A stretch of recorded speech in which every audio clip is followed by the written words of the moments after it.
हाय दोस्तों, welcome to my YouTube channel. उम्मीद है कि आप अच्छा कर रहे होंगे। आज के इस वीडियो में हम बात करेंगे आईपीओ और आईपीओ ट्रेडिंग के बारे में। आपने ये क्रेज बहुत देखा होगा कि आईपीओ के बारे में जनरली जो भी रिटेलर है उसको बहुत क्रेज होता है, because they think of it as a get rich quick scheme.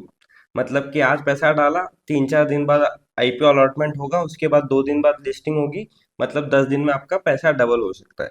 It has happened. But ये कोई ऐसी चीज नहीं है जो आपको किसी और के कंपैरिजन में कोई एज देती है। मतलब लेट्स से कि आप भी आईपीओ अप्लाई कर रहे हो, मैं भी आईपीओ अप्लाई कर रहा हूँ। Firstly it depends on luck कि हमको किसको आईपीओ मिलेगा। अब मिल भी गया तो उसमें आपने कोई ऐसा स्किल नहीं था कि आपकी वजह से ही वो पैसा बना है।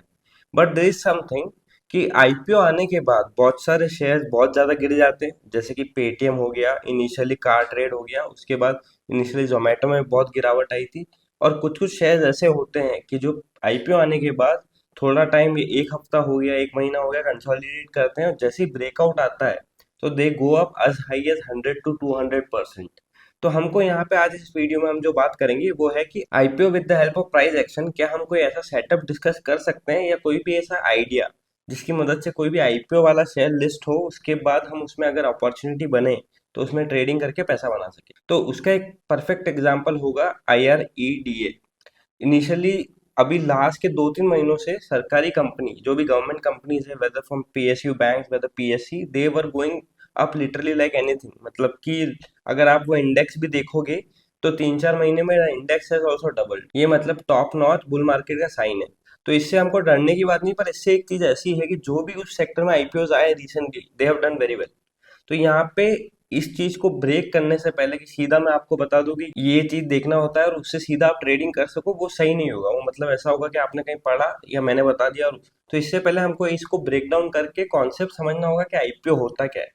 तो बेसिकली कंपनीज आईपीओ इसलिए लाती है कि उनको पैसा चाहिए होता है। या तो वो पैसा इसलिए चाहिए होता है कि वो अपना डेट रिडक्शन कर सके या अपना कोई एक्सपांशन ऑफ प्रोजेक्ट या बिजनेस एक्सपांशन करे। बट लेटली लास्ट के कुछ साल से जब भी बुल मार्केट आता है तो आजकल आईपीओ इसलिए नहीं आ रहे कि प्रमोटर को पैसा चाहिए कंपनी का धंधा बढ़ाने के लिए, because they want to sell their existing shares. अब अगर मैं बात करूँ तो उसको बोलते हैं offer for sale. Offer for sale कोई भी आईपीओ आता है, कोई भी कंपनी का आईपीओ अगर 100% ऑफर फॉर सेल है तो वहां थोड़ी दाल काली है। मतलब रीजन ये है कि मान लीजिए किसी ने कंपनी बनाई, उसने उस कंपनी से इनिशियली जो भी वीसीज हैं या जो भी एंजल इन्वेस्टर्स हैं उनसे पैसा इकट्ठा करके वैल्यूएशन पे वैल्यूएशन बढ़ाई। उसके बाद जब उनको अब एग्जिट चाहिए, क्योंकि आप जब तक लिस्टेड नहीं होते हो आपको सही एग्जिट नहीं मिलते, तो उसके बाद लोग क्या करते हैं, आईपीओ लाते हैं और पूरा 100% फॉर सेल करके अपनी एग्जिट ले लेते हैं। तो इसमें गलत कुछ नहीं है, there is nothing illegal here, क्योंकि सरकार के हिसाब से वो आईपीओ ला रहे हैं। आप यहाँ पे रिटेल गलत है अगर वो अप्लाई कर रहे हैं, क्योंकि अगर जिसने मान लीजिए एक कंपनी पे 10 साल काम किया, उसने कंपनी चालू की, उसने वो कंपनी को एक लेवल तक पहुंचाया, अब वो खाली अपनी कंपनी के सारे शेयर किसी को बेच के निकलना चाहता है, तो वहां पे एक रीजन है ये आईपीओ आते से ही क्यों निकलना है। और दूसरी ये चीज है कि जिसने भी इनिशियली एंजल इन्वेस्टर्स ने या वीसी ने उसमें इनिशियली पैसा डाला होगा, उनको भी एग्जिट करनी पड़ती है, क्योंकि पैसा हमेशा एग्जिट पे बनता है। आप मान लीजिए कि आपने किसी भी स्टार्टअप में इन्वेस्ट किया था, वो स्टार्टअप 100x हो गया, पर अगर आपको 100x रियलाइज करना है तो आपको एक ऐसा बायर चाहिए जो आपकी सेल क्वांटिटी को खरीद पाए। तो ये चीज होती है। अब इसमें रीजन क्या है कि आप देख लीजिए, पेटीएम का जब आईपीओ आया था तो 2150 रुपये पे आया था। तो वहां पे उनका जो सीएफओ थे, उन्होंने बोला था कि we are pricing it so low कि अभी भी रिटेल इन्वेस्टर को बहुत वैल्यू मिलेगा। 2100 रुपये से वो आज 350 रुपये के आसपास है, nearly 84% down from the IPO level. Car trade जब इनिशियली आईपीओ आया था उसके बाद उसमें भी 100% ऑफर फॉर सेल था, और उसके बाद आप देखिए कि नीचे जाते जाते वो 60% गिरा। और कुछ कुछ आईपीओ ऐसे भी होते हैं जो हम आगे जाके स्क्रीन रिकॉर्डिंग पे डिस्कस करेंगे, कि जो इनिशियली गिरते हैं but after a point the businesses are good, कि वहाँ पे एक सप्लाई और डिमांड का एक एक्यूमुलेशन होता है और उसके बाद उसमें मोमेंटम आता है। जैसा उसका परफेक्ट एग्जांपल है बैक्टर्स फूड। तो बैक्टर्स फूड का जब आईपीओ आया था तो वो टाइम इनिशियली ऐसा था कि वहां पे वो स्टॉक 60% गिरा, तो उसके बाद 2 मंथ कंसोलिडेट किया और वहां से जब वो उसमें ब्रेकआउट आया the stock went up to 50%। और ये सेम चीज हुई जोमेटो में। Zomato initially when the IPO came it was not a very greatly priced IPO. तो इनिशियली क्या हुआ, 120 रुपए से स्टॉक 60 रुपीज तक आया, 50% fall in the IPO price. And उसके बाद धीरे धीरे उसमें भी एक सप्लाई डिमांड का एक्यूमुलेशन जोन या एक सपोर्ट बना, और वहां से आज स्टॉक वापस अपने ऑल टाइम हाई पे। तो ये साइकिल्स है। और इस साइकिल से हम डर नहीं सकते, इस साइकिल का हमको बेनिफिट उठाना पड़ेगा। मुझे आईपीओस पे एक लेजेंडरी इन्वेस्टर थे पराग पारिक, जिनका एक बहुत फेमस एसेट मैनेजमेंट कंपनी भी है, पराग पारिक एसेट मैनेजमेंट। तो वो कहा करते थे कि bull markets are for IPO और value is in bear market. तो यहाँ पे आपको एक कंपनी की नीयत तभी पता चल जाएगी कि वो कौन से फेज ऑफ द मार्केट में आईपीओ ला रहे हैं। क्योंकि आप देखोगे कि बेयर मार्केट में जिस भी कंपनी का आईपीओ आता है, वो कंपनी इन जनरली एक अच्छी कंपनी होगी, बैक्ड बाय गुड प्रमोटर होगा। वो लोग कोई ऑफर फॉर सेल नहीं कर रहे होंगे। They will have their own reasons and they will have their logical reason. आप ये देखना कि जब भी बुल मार्केट हो, जैसे ये मार्केट लगातार अप जा रहा है, या लेट से एक साल में 30% निफ्टी ने रिटर्न दिया, उस साल नंबर ऑफ आईपीओ कमिंग, उनकी रेंज बहुत बढ़ जाती है। बिकॉज बहती गंगा में सबको हाथ धोना है, और जैसे ही मार्केट में अच्छा फेस चल रहा है, रिटेल में अगर आपका बार बार मार्केट के बारे में बात कर रहा है, आप जनरली एक ऑटो वाले से बात कर रहे हो तो वो मार्केट के बारे में बात कर रहा है। तो ये सब चीजें ऐसी है कि जो एक्सट्रीम बुल मार्केट में होता है, आईपीओ ला ला के अपनी जो भी क्वांटिटीज होती है, अपना जो भी स्टेक होता है, उसको बेच के जाना चाहते हैं। तो अगर आपको लगता है कि आईपीओ एक अच्छी चीज है, जिसमें मतलब आप पैसा डाल के हर बार 10 दिन में जब भी मिल गया तो अलॉटमेंट डबल कर लोगे, एक चीज समझना कि आपको अगर इन जनरल इस बिजनेस में अच्छा करना है, तो you will have to find something which is scalable, क्योंकि पैसा स्केल पे बनेगा। So let's take hypothetical example. मान लीजिए कि आपने 15,000 एक आईपीओ में लगाए थे। The IPO comes 100% up and you get the allotment, और उसमें आपको 15,000 रुपये का प्रॉफिट होता है। अब अगर परसेंटेज टर्म में बात करें तो आपने 100% बनाया, जो कि बहुत अच्छा है। पर एब्सोल्यूट टर्म में 15,000 रुपये से कुछ नहीं होता। सो द थिंग इज कि अगर आप जो चीज़, अगर मान लीजिए आपको कल किसी एसेट मैनेजमेंट कंपनी में काम मिलता है, और आपको 100-200 करोड़ मैनेज करना है, तो क्या आप आईपीओ लगाओगे कि 10 दिन में पैसा डबल हो जाएगा?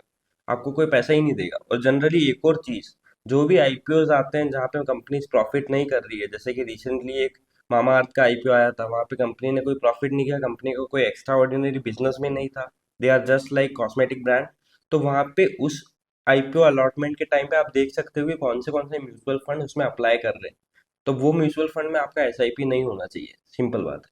क्योंकि वो लोग कोई फिलॉसफी फॉलो नहीं कर रहे हैं कि हम लोग इन्वेस्टिंग के पीछे यही चीज देखेंगे, क्योंकि जिस कंपनी में प्रॉफिट नहीं है, वो बस for the sake of investing investing कर रहे हैं। और ये एक बहुत अच्छा पैरामीटर है ये जज करने का कि कौन सा म्यूचुअल फंड अच्छा है। For example, I invest in Parag Parikh flexi cap fund. ये कोई रिकमेंडेशन नहीं है, मैं अपना ओपिनियन बता रहा हूँ। उनका एक लॉजिक रीजन है कि वो लोग कोई भी ऐसी चीज में इन्वेस्ट नहीं करते हैं जो बहुत हॉटली सेलिब्रेटेड या नैरेटिव हो। फॉर एग्जाम्पल, 2002 में they were not investing in IT and telecom, they underperform. But जब बेयर मार्केट आया तो दे डिड वेल। 2008 में जब इंफ्रास्ट्रक्चर बहुत ऊपर जा रहा था, स्टॉक्स बहुत ऊपर जा रहे थे, they didn't find value there, they didn't invest, उन्होंने फिर अंडर परफॉर्म किया। और रिसेंटली लास्ट एजीएम, मतलब वो एक म्यूचुअल फंड ऐसा है जो अपने यूनिट होल्डर्स के साथ शेयर होल्डर मीटिंग करता है। तो लास्ट मीटिंग में भी जो फंड मैनेजर है, उनसे पूछा गया था कि आप अभी रिसेंटली पीएसयू स्टॉक्स में क्यों नहीं इन्वेस्ट कर रहे हो? तो बोले we don't want to go for the narrative things, हम लोग को जहाँ वैल्यू मिलेगा हम लोग वहाँ जाएंगे। तो ये था एक ब्रॉडर पर्सपेक्टिव ऑन आईपीओ। अब हम जाएंगे वो सेटअप के ऊपर या आइडिया के ऊपर, जो स्क्रीन रिकॉर्डिंग पे हम देखेंगे, और एक एक करके 3-4 एग्जांपल लेंगे, जिससे आपको समझ आ सके कि आप कैसे आईपीओ के बाद उनको ट्रेड कर सकते हैं। तो जैसा कि आप स्क्रीन रिकॉर्डिंग पर देख सकते हो, हमने पहला एग्जांपल लिया है हैप्पीएस्ट माइंड का। हैप्पीएस्ट माइंड मैंने इसलिए लिया है क्योंकि वो आईपीओ भरी 2021 में आया होगा, पर उसमें एक बहुत बढ़िया केस स्टडी बनता है। तो आपको आईपीओ आने के बाद क्या करना है कि you have to wait and watch the stocks which have come with IPO. तो उसमें क्या होता है कि आप 1 महीना वेट कर सकते हो, इवन आप 7 दिन वेट कर सकते हो। तो you just have to keep watching and have that stocks in your watch list. अब जैसे कि मान लीजिए आइडिया क्या है कि आपको आईपीओ आने के बाद वेट करना है कि स्टॉक कुछ महीने या कुछ दिन या कुछ वीक्स कंसोलिडेट करे, और उसके बाद वो जैसे ही एक ब्रेकआउट देता है ऊपर में, will trade with that candles low as the stop loss. और अगर वो ट्रेड चलता है तो we will just normally trade and trail our stop loss, how we do for momentum trading. और उसमें एक और आइडिया क्या है कि आईपीओ आने के बाद जैसे भी कोई ब्रेकआउट आ रहा है, तो उसमें आप थोड़ा बहुत अंडरस्टैंडिंग, आपका वीसीपी का जो नॉलेज है, वॉलेटिलिटी कॉन्ट्रैक्शन पैटर्न, जो हमने मोमेंटम सीरीज में डिस्कस किया था, तो उसका भी यूज कर सकते हो। तो जैसा कि आप यहाँ पे देख सकते हो कि ये स्टॉक में आईपीओ आया था अराउंड September 17, 2020। तो उसके बाद देखो कि यहाँ पे आईपीओ आने के बाद स्टॉक 10% 15% नीचे गया, और फिर कंसोलिडेट किया। तो एक आइडिया आपको जनरली लग जाता है कि एक स्टॉक, एक मतलब ये जो रेंज बनाया था, यहाँ पे ये देख सकते हो आप कि यहाँ पे नीचे गिरा और उसके बाद और नीचे गया। तो यहाँ पे आपको कोई बाय सिग्नल या कोई भी मतलब अलर्ट होने की जरूरत नहीं है। पर जब ये स्टॉक वापस यहाँ आया, for example let's say if I have to mark this, तो आप यहाँ पे एक चीज देख सकते हो कि ये जैसे ही यहाँ पे आया तो आपको थोड़ा अलर्ट हो जाना है और आपको देखना है कि आप यहाँ से गिरावट आ रही है कि कैसे स्टॉक सेटअप हो रहा है। जैसे नॉर्मली हम कोई भी अपना वॉच लिस्ट वाले स्टॉक को देखते हैं वैसे ही। और यहाँ पे आप देखिए कि जब भी ये ब्रेकआउट आया तो ये कैंडल था 7% का। तो 7% के कैंडल के लो पे आप अगर स्टॉक को ट्रेड करते तो you would have got entry eight 382 and you would have got the trade nicely because bull market भी था और स्टॉक वाज इमर्जिंग सेक्टर से भी था क्योंकि तब IT was doing well. Covid की अगर मैं बात करूँ तो IT stock specially small cap mid cap ITs were doing very well. तो यहाँ से आप देख सकते हो 382 से लेकर stock one way went till 1500, मतलब 4x। और ऐसा नहीं है कि आईपीओ ट्रेडिंग कर रहे हैं तो हमको एक हफ्ते के लिए ही करना है। जब तक आपका स्टॉप लॉस हिट नहीं होता आपको जल्दी नहीं होना चाहिए कि मुझे एग्जिट करना है। और एक और ब्रो टिप मैं आपको देता हूँ कि आप कोई भी स्टॉक ट्रेड कर रहे हो, लेट्स से आपने 5 स्टॉक लिए, उसमें से अगर कोई भी स्टॉक एक बार 20% या उससे ऊपर चला जाए तो don't be in a hurry to exit that. आपका फोकस क्या होना चाहिए, वो स्टॉक पे ध्यान दो एग्जिट करने के लिए कि जो 3-4% की रेंज में ये आपने लिया, एक हफ्ते से वो ऊपर बढ़ नहीं रहा है, तो वहां पे आप be ready to exit and be quick to exit. पर जो भी स्टॉक जैसे कि 25% 30% बढ़ गया है तो वहां पे कोशिश करो कि और क्वांटिटी ऐड कर सको। अब जैसे कि ये एक एग्जांपल था जहाँ पे एक बेस बना उसके बाद ब्रेकआउट आया। अब मैं दूसरा एग्जांपल आपको दिखाता हूँ जो कि है पेटीएम का। Paytm has been the talk of the town, इसमें कोई नया नहीं है, मतलब स्ट्रक्चर भी बहुत लोगों को याद ही हो गया होगा एक तरीके से। तो आप यहाँ पे देखिए कि ये 2100 रुपये के आसपास पेटीएम का आईपीओ आया, वहां से 3 कैंडल्स इन्होंने कंसोलिडेट किया और जैसे ही ये कैंडल का लो ब्रेक हुआ from 1200 the stock went one way till 380 और 400। तो वहां पे आप देख सकते क्योंकि कभी बेस ही नहीं बना क्योंकि आईपीओ इतना ओवर हाईली प्राइस था कि वहां पे कंसोलिडेशन नहीं, सीधा स्मैश स्मैश स्मैश मतलब ठोका बस उसको। 1200 रुपये से लेकर 400 रुपये तक वो स्टॉक की वैल्यू आ गई और आज के टाइम पे तो द स्टॉक ट्रेडिंग है 350 रुपीज। तो यहाँ पे दो केस ऐसे बनते हैं कि या तो कंसोलिडेट करके ऊपर जाएगा या सीधा जहाँ पे ओपन हो रहा है वहीं से अगर आपको आईपीओ नहीं मिला है तो आप एग्जिट करिए। अगर आईपीओ नहीं मिला है तो वहां पे आप वेट कीजिए कम से कम 1 महीने का या 7 दिन का तो कम से कम। क्योंकि अगर आप लेट से आज आईपीओ आया और आप कल खरीद रहे हो तो वहां पे कोई बेस फॉर्मेशन नहीं हो रहा है। अगर मैं ये लास्ट 3 महीने के बेस्ट आईपीओ की बात करूं तो वो है IREDA। तो आप यहाँ पे देख सकते हो कि इनिशियली जब आईपीओ आया था तो आप अगर डेली टाइम फ्रेम पे देखते हो तो the stock open gap up and then IPO के बाद भी वो 5-10% ऊपर बंद हुआ। और वहां से अब अगले 3-4 दिन का जो बेस फॉर्मेशन था, जो भी टाइटनेस फॉलो करता है ही नोज दैट ये वाला पैटर्न ट्रेडेबल है। तो यहाँ पे जैसे ही ये ब्रेकआउट आया, ये इस कैंडल के लो पे अगर आप स्टॉप लॉस रख के ट्रेड करते हो तो you would have got entry. और अगर आप ये मिस भी कर देते हो तो you would have got again entry. और यहाँ पे ये जो मैंने मार्क किया है, आप इसको अगर नाइसली देखते हो तो एक चीज यहाँ पे कॉमन है कि यहाँ पे भी वॉलीटिलिटी कॉन्ट्रैक्शन है। जैसे अगर मैं ये खाली ये रेक्टेंगल की बात करूँ तो पहले यहाँ से यहाँ 10% का हाई बना, उसके बाद और छोटा हाई लो बना, और जब ये ब्रेकआउट आया जो कि 7% का था, अगर यहाँ पे भी आप एंट्री लेते in one way the stock went from 100 rupees to 200 rupees. अब बहुत लोग ये क्वेश्चन पूछ सकते हैं कि यहाँ पे 3-4 बार लगातार लोअर सर्किट्स लगे थे। तो आप यहाँ पे एक चीज देख सकते हो कि अज्यूम कीजिए आपका बाइंग प्राइस सही है क्योंकि कंसोलिडेशन के बाद अगर आप ले रहे हो तो 100 रुपये से अगर वो 200 रुपये गया और आपको एग्जिट 150 पे भी मिलता है तो it is not a bad trade, you would have made 59% on your trade which is very good. तो ये दो चीज़ें ऐसी हैं जो आपको देखनी है कि अगर आप जो आईपीओ कंसोलिडेट करके उसमें बीसीपी ढूंढ पा रहे हो या कोई भी आपका जो नॉर्मल ट्रेडेबल सेटअप है अगर वो आईपीओ स्टॉक में दिख रहा है तो आप उसको ट्रेड कीजिए, it will give you good return and that can be a good way rather than simply applying in IPO. क्योंकि अगर आप आईपीओ में अप्लाई करते हो तो वहाँ पे कोई स्किल नहीं है, वो भगवान भरोसे काम हो गया कि मैंने आईपीओ अप्लाई किया अब मुझे मिल जाए। अगर आपको एक बार मिल गया तो आपके दिमाग में क्या बैठ जाएगा कि आईपीओ तो बहुत आसान पैसा है। तो आईपीओ अप्लाई करने के regarding I have a story to tell. There were few of my friend जो 2020 के टाइम पे बुल मार्केट जब चालू हुआ था तो जो भी आईपीओ आ रहा था they used to apply and beginners luck would have it कि उनको सारे आईपीओ मिले।